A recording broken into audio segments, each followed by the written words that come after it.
जो भारतीय जनता पार्टी की सरकार दिल्ली के अंदर है वो कसूरवार है, यहाँ के हालात जो खराब हुए। और आज हम यही पूछना चाहते हैं कि आप हमें ये बताएं कि आज वो खुशहाली, वो बेरोजगारी, वो डेवलपमेंट आज कहाँ गई? कहीं ज़मीन में हकीकत में दिखाई तो नहीं देती कि ये हालात तो हमें वही दिखाई दे रहे हैं जो 1990 से पहले के हालात जो थे यहाँ पर थे। हमारा जम्मू का यूथ जो है ना वो कंपेयर नहीं कर सकता पंजाब के नौजवान के साथ या हरियाणा के नौजवान के साथ। नमस्कार, आप देख रहे हैं न्यूज़ 19। इस समय अगर जम्मू कश्मीर की बात की जाए तो जम्मू कश्मीर के हालात जो है वो कहीं ना कहीं हमेशा की तरह इस बार भी गर्म नज़र आ रहे हैं। हालांकि पीछे कई बार प्रशासन की तरफ से कहा गया कि जम्मू कश्मीर के हालात जो हैं वो नॉर्मल हैं, लेकिन इस सब पर चर्चा करने के लिए मेरे साथ कांग्रेस के दिग्गज नेता योगेश साहनी जी है। योगेश जी, आपका बहुत बहुत स्वागत है न्यूज़ 19 पर। नमस्कार, न्यूज़ 19 का भी बहुत बहुत शुक्रिया। और जो हालात आपने जिक्र किया जम्मू कश्मीर के, मैं आपके माध्यम से इस सरकार से, दिल्ली की सरकार हो या जम्मू कश्मीर की सरकार, और ख़ास करके जो हमारे होम मिनिस्टर हैं अमित शाह जी, जो जम्मू कश्मीर की सरकार को चला रहे हैं, क्योंकि एलजी जो होता है वो होम मिनिस्ट्री के अंडर आती है ये सरकार, तो उन्होंने पार्लियामेंट में 5 अगस्त 2019 को जब जम्मू कश्मीर रियासत को तहस नहस कर दिया था, उससे पहले जब यहाँ चुनी हुई सरकार थी उसको गिरा दिया। यहाँ जब सेक्युलर फोर्सेस इकट्ठी होके सरकार बनाने की तरफ जा रही थी तो रातों रात उनकी फैक्स मशीनें ख़राब हो गई और उन्होंने इमीडिएटली असेंबली को भंग कर दिया। अगर सही माने में कसूरवार माना जाए तो ये जो भारतीय जनता पार्टी की सरकार दिल्ली के अंदर है वो कसूरवार है, यहाँ के हालात जो खराब हुए। और उसके बाद पार्लियामेंट में उन्होंने वायदा किया, जो मैंने शुरुआत में कहा, कि भी इस सरकार को 370 तोड़ने के बाद और 35 से तोड़ने के बाद यहाँ नॉर्मलसी आएगी, यहाँ बड़ी डेवलपमेंट होगी, बड़ी बड़ी इंडस्ट्रियाँ खुलेंगे, रोज़गार के साधन बनेंगे, यहाँ खुशहाली आएगी जो पहले खुशहाली शायद उनकी नज़रों में नज़र नहीं आती थी, लेकिन हमारी नज़रों में हम इससे बेहतर खुशहाल थी और हमारी रियासत भी बड़ी खुशहाल थी उस टाइम पे। और आज हम यही पूछना चाहते हैं कि आप हमें ये बताएं कि आज वो खुशहाली, वो बेरोजगारी, वो डेवलपमेंट आज कहाँ गई? कहीं ज़मीन में हकीकत में दिखाई तो नहीं देती। और हम नहीं, सभी जो सोशल और पॉलिटिकल ऑर्गेनाइजेशन है वो भी मानती हैं कि ये हालात तो हमें वही दिखाई दे रहे हैं जो 1990 से पहले के हालात जो थे यहाँ पर थे।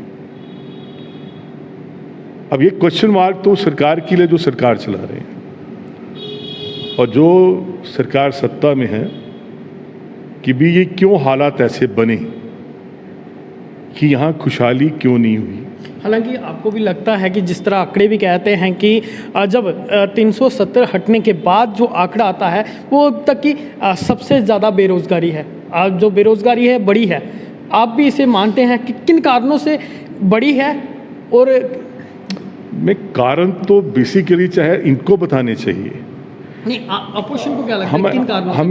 हमें तो ये लगता है कि इनकी पॉलिसी जो है बड़ी क्लियर पॉलिसी नहीं है जम्मू कश्मीर के युवाओं के लिए, ना रोज़गार देने के मामले में, ना डेवलपमेंट के मामले में। कोई भी सेक्टर ले लीजिए कि आज हालात ऐसे कर दिए हैं स्टेट के अंदर कि भी सबसे बड़ा एक कारण जो है कि पहले नौकरियां जो थी वो रिजर्व थी हमारे सिर्फ जो जम्मू कश्मीर के दायरे के अंदर हमारे जो युवा आते थे, और उसके बाद यहाँ हकूक़ के हकदार हम लोग थे।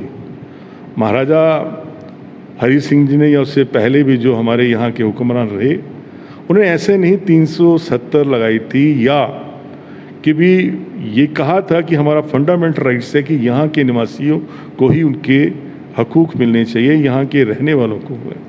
आज देखिए कि अगर कम्पिटिटिव का ज़माना है, कंपटीशन का ज़माना है, अगर कहीं हमारी जेकेपी में भर्ती होती है, पुलिस डिपार्टमेंट किसी भी बेल्ट फोर्स में भर्ती होती है, सेंटर पर जितनी भी हमारी बेल्ट फोर्सेस हैं, हमारा जम्मू का यूथ जो है ना वो कंपेयर नहीं कर सकता पंजाब के नौजवान के साथ या हरियाणा के नौजवान के साथ।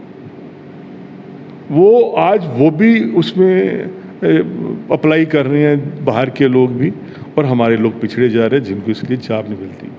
और हमने तो वायदा किया कि जम्मू कश्मीर में कांग्रेस की सरकार आएगी तो सबसे बड़ा पहला जो हमारा एक काम होगा कि हम लोग जम्मू कश्मीर के अंदर किसी भी बाहर के निवासी को रोजगार नहीं देंगे। लेकिन इस पर एक सवाल जो है आता है, आपने ही नाम दिया महाराजा हरि सिंह जी, आपकी सरकार भी थी कांग्रेस एनसी की और आप भी पावर में रहे हैं। महाराजा साहब के जन्म दिवस पर छुट्टी क्यों नहीं? अब तक संघर्ष जो है वो चल रहा है। देखिए, ये क्वेश्चन मार्क जो आपने किया है, ठीक, हम कहते हैं कि भी हमारे टाइम में शायद हमें इस चीज़ के बारे में इतना, मतलब ये मान सकते हैं कि शायद आप ये एक्सेप्ट करते हैं कि हमारे से गलती हो गई। हम गलती करें कह सकते हैं, लेकिन कभी हमारे नोटिस में ये चीज़ आई होती। लेकिन हम मानते हैं कि जो उनकी कंट्रीब्यूशन महाराजा की रही, उससे बड़ी कंट्रीब्यूशन किसकी नहीं। लेकिन आज भारतीय जनता पार्टी चुप क्यों है?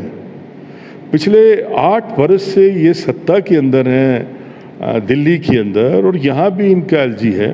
ये किस चीज़ से डर रही है?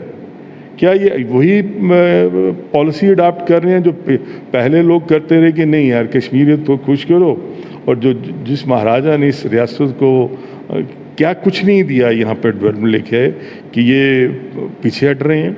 और ठीक है, अगर हमसे कुछ कहीं भूल चूक हुई है तो अगर हम सत्ता में आए, हम तो पहले रेजोल्यूशन यही पास करेंगे कि नहीं, महाराजा के जन्म दिवस पर छुट्टी होनी चाहिए। लेकिन ये सत्ता में बैठे हुए क्यों चुप बैठे हैं? इन्होंने तो ये भी कहा था कि हम टोल प्लाजा ख़त्म करेंगे, हम बिजली के किराए माफ़ करेंगे। मुझे ये एक चीज़ समझ नहीं आती कि लोगों को बेवकूफ़ क्यों बना रहे हैं। क्या एलजी की सरकार इनकी सरकार नहीं है? इनके ऊपर जो होम मिनिस्टर बैठा है, क्या वो इनकी पार्टी के से ताल्लुक़ नहीं रखता? क्या किसी दूसरी पार्टी से ताल्लुक़ रखता है? या दिल्ली के अंदर इनकी सरकार नहीं है? ये लोगों की आंखों में धूल झोंक रहे हैं। अब ये धूल झोंकना बंद करें और झूठ बोलना बंद करके, खास करके पार्टी के लोगों को आने वाले दिनों में, ठीक है मोदी जी वहाँ सत्ता चला रहे, लेकिन जम्मू कश्मीर के लोगों को और खास करके युवाओं को रोजगार चाहिए, यहाँ डेवलपमेंट चाहिए। हमारे वहीं कहीं ना कहीं युवा और आम लोग जो हैं वो एक चीज़ महसूस कर रहे हैं। हालांकि जिस तरह अब मंदिरों को टारगेट किया जा रहा है, कश्मीर में हिंदुओं को टारगेट किया जा रहा है, जम्मू में मंदिरों को टारगेट किया जा रहा है, लेकिन कहीं ना कहीं लोग ये समझ रहे हैं अगर यहाँ भाजपा अपोजिशन में होती तो जम्मू कई बार बंद हुआ होता, ठीक। लेकिन कांग्रेस क्या वो दायित्व अपना नहीं निभा पा रही है? अपोजिशन का वो सही मायने में अपोजिशन नहीं निभा पा रही है, क्योंकि भाजपा होती तो शायद बड़े बड़े प्रोटेस्ट नज़र आते इन्हीं सब पर। लेकिन आज भाजपा अपने खामोश है, तो कांग्रेस वो दायित्व क्यों नहीं निभा? आप मुझे ये बताएं कि पिछले 2 वर्षों में महंगाई का मुद्दा हो या कोई मुद्दा हो, क्या कांग्रेस फोर फ्रंट के अंदर नहीं रही? बिल्कुल रही। उसके बाद मुझे बताएं कि क्या कांग्रेस के दिग्गज नेता से लेके नीचे लेवल तक उन्होंने अपने आप को गिरफ्तारी नहीं दी, कभी रेस्ट नहीं हुए या प्रोटेस्ट नहीं हुए, डिमॉन्स्ट्रेशन नहीं हुए?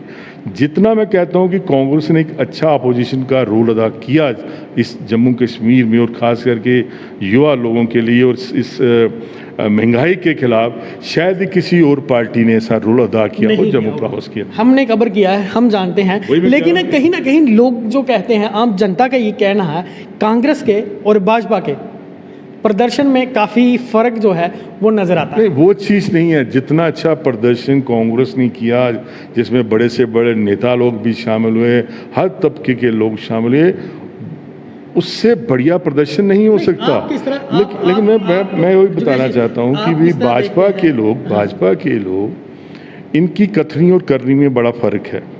ये लोग करते कुछ नहीं और बताते बहुत बढ़ चढ़ कर बताते हैं। अब लोगों को भी समझ आ चुकी है कि ये हमें झूठ बोलकर, झूठ का प्रोपोगंडा करके हमें भटकाने की कोशिश कर रहे हैं। अब देखिए कि भी जब भी कभी चुनाव आता है तो वे कहाँ से कोई मंदिर का इशू उठा लेंगे, कहीं मस्जिद का इशू उठा लेंगे। अब पुरानी चीज़ें आप गड़े मुर्दे उखाड़ो तो वो भी अच्छा नहीं लगता। और जिस तरीके से इस सरकार ने भारत सरकार के ऊपर एक बदनवा धब्बा लगाया, अब देखिए वो गल्फ कंट्रीज़ के अंदर, गल्फ कंट्री के अंदर हमारी क्या पोजीशन है, किस पार्टी की वजह से हमारी बदनामी हो रही है पूरी वर्ल्ड दुनिया के अंदर, एक पार्टी की सरकार की वजह से। और उसके बाद आप कभी हिंदू को मुस्लिम से लगे, कभी क्या ऐसे दंगे कभी नहीं हुए यहाँ यूपी की भी सरकार रही सभी, और एक गुलदस्ता है पूरा हिंदुस्तान। गांधी जी और कांग्रेस ने ऐसे नहीं आज़ादी दिलाई थी, क्योंकि बेसिकली आज़ादी की लड़ाई को इन लोगों ने ना देखा, ना कभी ये शामिल हुई कि किस भाईचारे के साथ कि कांग्रेस पार्टी ने सभी धर्म के लोगों को लेकर इस देश को आज़ादी दी और एक भविष्य दिखाया, नया भविष्य दिखाया इस हिंदुस्तान के लोगों को। इन लोगों का तो जन्म ही आज़ादी के बाद हुआ। इन लोगों ने आज़ादी की लड़ाई में तो देखा कुछ नहीं हमने, इन्होंने किया क्या आज तक। चलिए अब देखते हैं कि अगर चुनाव आ जाते हैं इन्हीं 6 महीनों में तो कांग्रेस कहाँ खड़ी है, क्या कांग्रेस पूरी तरह तैयार है, और चुनाव के बाद कांग्रेस किस स्थिति में आप कांग्रेस को देखते हैं? जब से यहाँ से सरकार गई है और एलजी और पहले गवर्नर साहब की हुकूमत थी, उसके बाद एलजी साहब आए, हम तो तैयार बैठे हैं। हमारे लिहाज से तो कल ये चुनाव कराएं, हम तो हमारा कार्यकर्ता, हमारे लोगों में बड़ा उत्साह है कि इस बार खास करके लोगों के बीच में उत्साह है कि जो इन्होंने हमें धोखा दिया, सत्ता में आए, सत्ता का सुख भोगा और इमीडिएटली बाहर निकले सत्ता से और इस सरकार को गिराकर एलजी सरकार लगा के और गैर कानूनी तरीके के साथ यहाँ पे 370 तोड़ी और 35 को तोड़ा।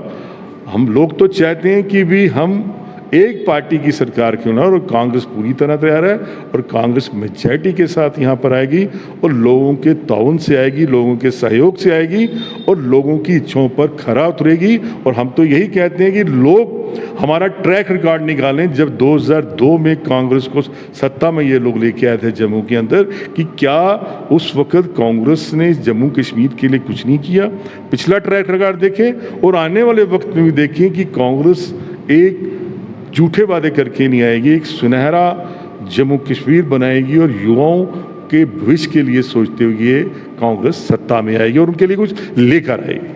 चलिए बहुत बहुत धन्यवाद। तो ये थे योगेश साहनी जी, जिन्होंने कहा है कि जम्मू कश्मीर एक गुलदस्ता है और इस गुलदस्ते को जो लोग या फिर जो देश विरोधी ताकतें जो हैं वो खंड खंड कर रही हैं, बिगाड़ रही हैं, उन्हें कहीं ना कहीं उन पे नकेल कसनी चाहिए। और ये भी कहा है कि आने वाले समय में अगर चुनाव होता है तो कांग्रेस जो है वो जनता से के सहयोग से चुनकर आएगी और आम लोगों की भलाई का काम करेगी और युवाओं के लिए काम करेगी। हालांकि ये आने वाले दिनों में ही देखना होगा कि क्या जनता जो है वो अपने मत का दान किसको देती है और किसके सर पर ये ताज जो है वो सजाती है। फिलहाल के लिए इतना ही, और भी लेटेस्ट अपडेट के लिए आप बने रहें और देखते रहें न्यूज़ 19।